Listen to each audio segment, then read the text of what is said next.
Olá pessoal, sejam muito bem-vindos ao podcast Clube do LCA. Thiago Serafim falando aqui, o host, o responsável pelo projeto pela Hub Clube do LCA.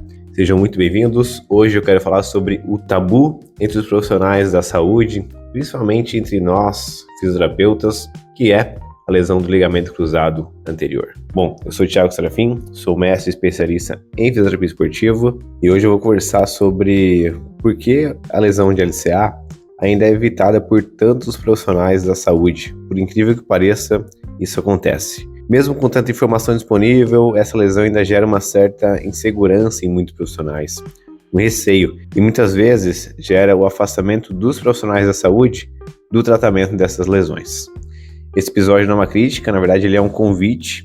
O convite é uma reflexão profissional, quem sabe até uma virada de chave, né?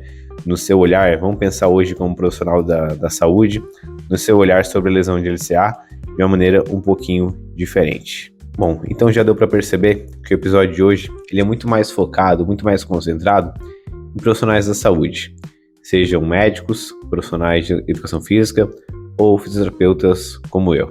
Então se ajeita aí, porque hoje o episódio ele promete bastante em relação a isso. E quando a gente pensa em tabus são coisas a serem quebradas, né? São objeções, são crenças que a gente precisa tirar.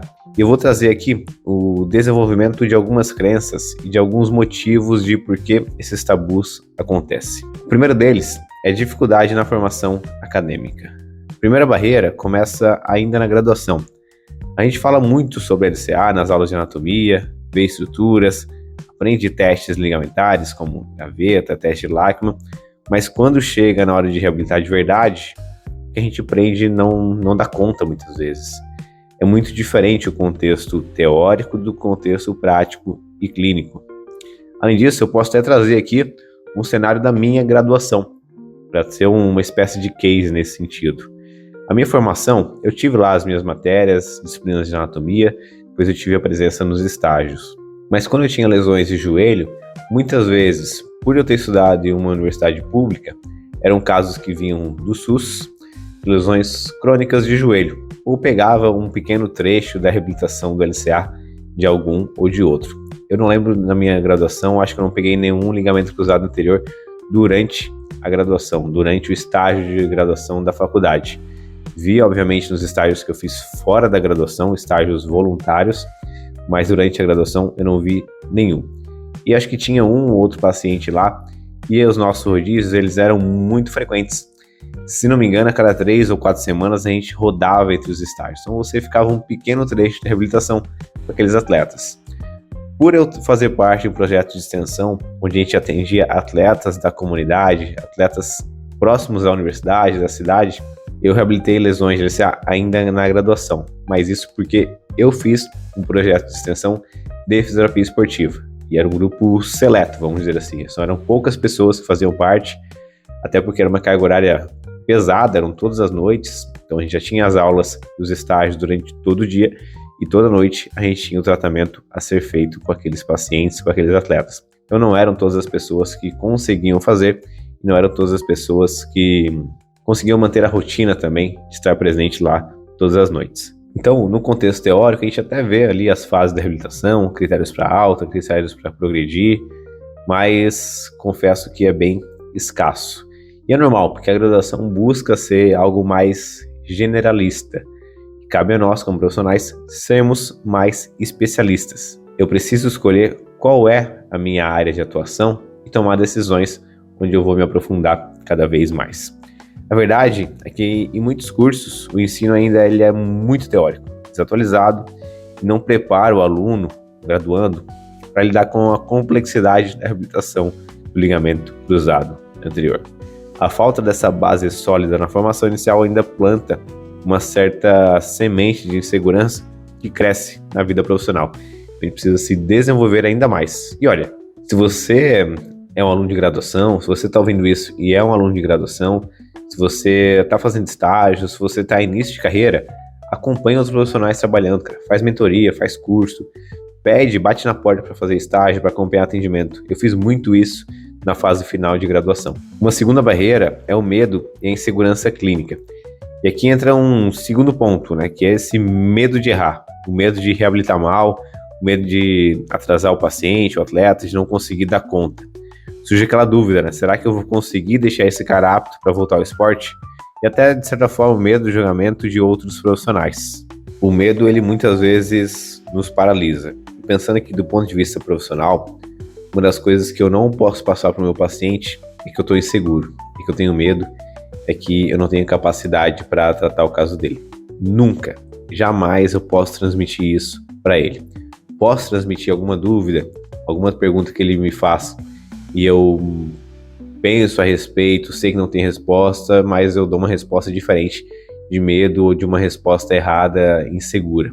O que eu posso fazer? Eu posso falar, olha, até onde eu vi é dessa forma, mas posso pesquisar melhor para que eu consiga trazer uma resposta melhor para você.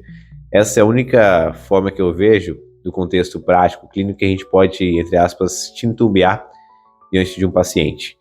Eu, como citei para vocês anteriormente, fui por um bom tempo aluno de bolsista, né, de projeto de extensão da fisioterapia esportiva aqui da universidade que eu me formei.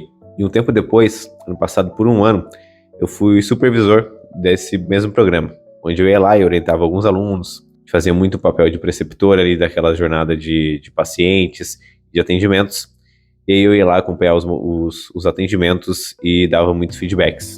E aí, paciente que vinha de pós-operatório de LCA na fase inicial, eles tinham muito medo. E é normal, eu também já tive. E aí você via, eu via eles fazendo movimentação da patela, mobilização da patela, aliás, ganho de movimento de extensão, de flexão no joelho, e aquele medo de quebrar, aquele medo de machucar. Eu olhava assim, gente, mexe essa patela com vontade, mobiliza isso com vontade, pega o joelho do paciente, pega firme, não pega com a mão mole. Isso vai transmitir muito mais confiança para ele. E vocês também vão se sentir confiantes. Vocês precisam estar confiantes para transmitir confiança para o paciente, para que eles confiem no tratamento de vocês. E é claro que vão surgir dúvidas e questionamentos sobre o que pode fazer em cada fase. Mas assim, isso vocês podem buscar a qualquer momento e vocês vão testar com os pacientes de vocês. Existe segurança, quando que eu vou começar a correr? Quando que eu vou começar a mudar de direção? Como que eu faço essa transição? Existe toda uma dificuldade em lidar com dores ou travamentos que são inesperados durante o caminho e acontecem. Essa insegurança ela vem da falta de critérios. Se você trabalha com tempo e não com dados objetivos, você acaba se perdendo muito em relação a isso. E é claro, à medida que você vai tratando mais, você vai desenvolvendo seu próprio método de reabilitação, se baseando muito do que você já viu em alguns cursos, com mentores, com outros profissionais, e aquilo que você observa no seu contexto prático que realmente funciona para esses pacientes. Sempre, obviamente, unido da ciência. Inclusive, já deixo aqui um jabá, né, da mentoria Clube do LCA. Mentoria que esse ano eu não vou abrir turmas, nós estamos no ano de 2025, mas eu estou fazendo mentorias individuais. Então, a depender do tempo, a depender da demanda, eu estarei fazendo mentorias individuais com cada profissional que buscar, que tiver interesse. É só mandar mensagem lá no @Clube do LCA, destacando o interesse na mentoria Clube do LCA. Tudo sobre avaliação, prevenção, tratamento, retorno ao esporte, com o máximo de segurança possível e tentando observar semana a semana cada microciclo de tratamento desses pacientes. Uma terceira barreira é a falsa ideia de que o ortopedista ele tem toda a informação e ele decide tudo. Gente, tem esse comportamento que ele é muito comum, jogar a responsabilidade para o médico. O famoso, o ortopedista que sabe, vamos ver com o médico que ele decide. Olha só, eu tenho autonomia sobre o meu atendimento, eu tenho autonomia sobre o que acontece no meu consultório, na minha clínica. Eu não posso cometer esse erro. Se um erro aconteceu aqui dentro, eu não posso jogar a responsabilidade para o médico. Da mesma forma, se o paciente está indo bem, a gente precisa valorizar o nosso trabalho, a gente precisa ter um planejamento de reabilitação, feedback clínico e conversa com o médico, com o ortopedista. Isso vai também nos dar mais segurança. E ponto importante, tá? A decisão de retorno ao esporte, eu vejo muitos pacientes, eles retornam no médico e falaram, o médico falou que agora eu tô liberado. Eu falo, cara, vamos lá. Você está liberado da alta médica. Para voltar ao esporte, a gente precisa passar por esses critérios aqui de forma mais segura. É assim que a gente trata aqui na clínica. Se você quiser voltar por conta própria, ok, não me responsabilize pela fase que você está. Eu, como profissional da área, eu também preciso assumir minha responsabilidade. A reabilitação não pode eu simplesmente fazer o que o ortopedista falou para o médico que eu tenho que fazer. A gente vai fazer aquilo que a gente determina através das nossas avaliações dos nossos critérios de progressões. Uma quarta barreira é utilizar protocolos ultrapassados sem muita evidência. A gente precisa falar dessa dificuldade em trabalhar entre o tempo e trabalhar com critério. Antigamente era assim, 3 meses começa a correr, 6 meses volta a jogar. Sem avaliar força, simetria, função, estado psicológico, nada, esquece, isso não existia. Porém, galera, a literatura ela é clara hoje em dia, a gente precisa ter decisões baseadas em critérios principalmente. O tempo, ele também é importante, mas ele é secundário. Existe uma taxa muito alta de recidivas de lesões, em média 1 a cada 4 ou 1 a cada 5 indivíduos rompem de novo o ligamento cruzado anterior, então a gente precisa ter muito critério quando vai retornar ao esporte. Além disso, muitos pacientes nem voltam ao esporte ou não voltam à performance.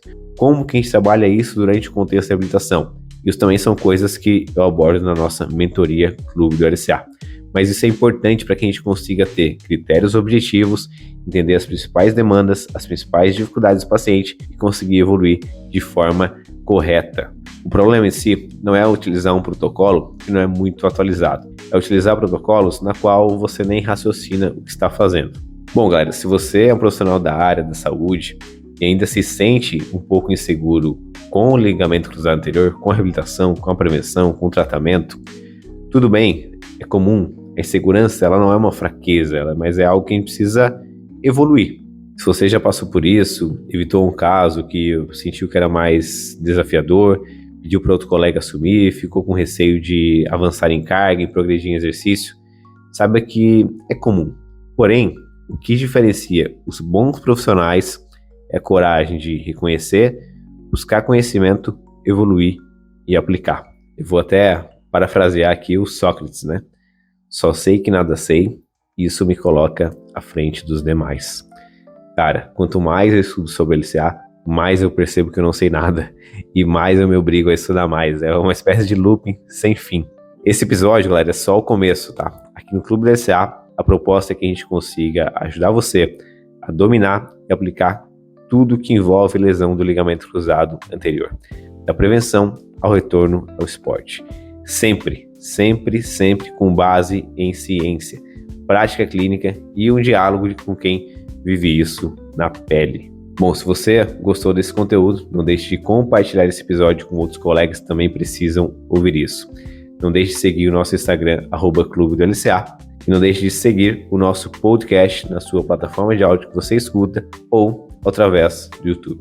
Se você tem interesse na mentoria Clube do LCA, manda mensagem pra gente lá no Instagram. Nos vemos no próximo episódio. Tchau, tchau.